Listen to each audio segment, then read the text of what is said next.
What's up mga kagandahan? Welcome back sa akin channel. This is Quiz Alan at papanoorin natin ngayon araw yung performance ni Krishna Marie Cravides sa Miss World. To sa opening ceremony ng Miss World. At yun, tingnan natin. So hindi ko na ito patatagalin pa.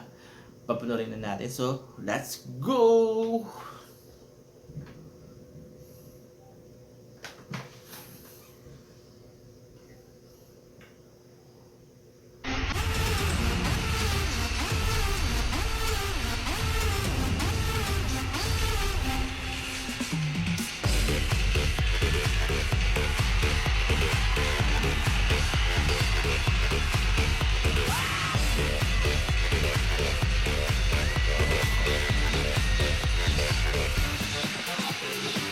Okay, tayo ko napanood natin yung maikling performance ni Krishna Marie Cravides sa opening ceremony ng Miss World. And wow, ang ganda yung suot niya. So, national costume, naka-national costume siya ng isang Muslim costume at sinayaw niya yung singkil at if not mistaken to sa performance. So, actually, it reminded me of one beauty queen to sa performance niya na yun.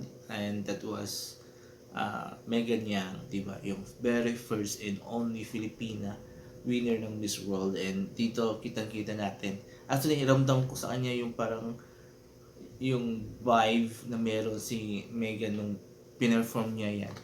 At the only difference is that yung kay Megan is yung opening yun ng final. Ito naman, opening ceremony. So, yun. And, yun, mukhang malakas ang laban natin dito. Hindi mukha talaga malakas ang laban natin dito. Even though may mga nakikita tayo mga strong contender rin sa ibang bansa, especially dito sa Southeast Asia, di ba? But here, talagang wow, ang galing. Ang galing itong performance ni Krishna at kita natin na confident siya, showing her beauty, her talent sa pagsayaw, di ba? So, yun. Actually, yung performance niya mas magaling kaysa kay Megan eh. So, yun. So, we're hoping na Krishna will perform very well dito at makabawi siya doon sa nangyari last year.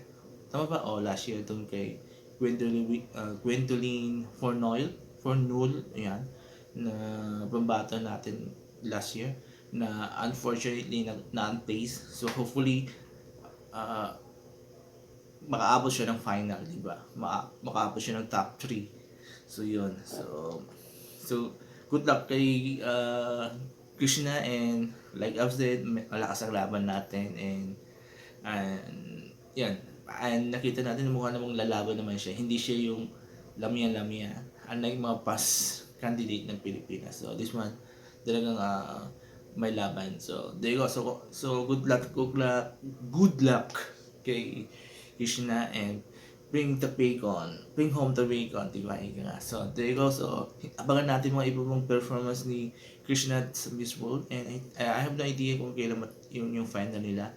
Pero definitely medyo mahaba pa ito para siya Miss Earth eh, 'di ba? Mga 1 month ang tagal nung events, 'di ba? So actually kinaganap ito ngayon sa India, so I'm not sure kung anong city sa India, pero yun, this is the second time na held it was held in India, and the reason why it was being held in India because yung other owner nito is from India.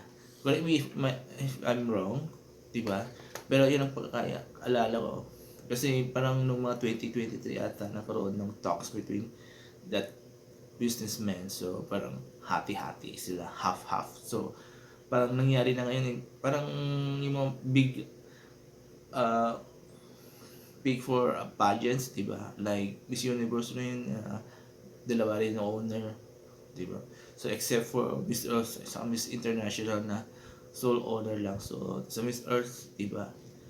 Filipino owner lang, tapos sa Miss International naman Japanese owner lang. So yun. So yan, again hopefully Krishna will perform very well dito, and hindi tayo mapapahiya, di ba? Especially these past few months, ang ganda yung mga performance ng ating mga pambato, di ba? Sa female beauty pageant. I don't know kung sa men maganda rin. Pero this one is really, really good. So, let's pray for Krishna na she will bring the second title for the Philippines. So there you go. Yung mga gagandahan na gusto niyo po yung naging performance ni Krishna Marie Ravides sa opening ceremony ng Miss World, mag-comment kayo dito sa baba. And I will read your all comments and I will try to interact with you guys. So there you go. Maraming salamat. Have a nice day and bye-bye.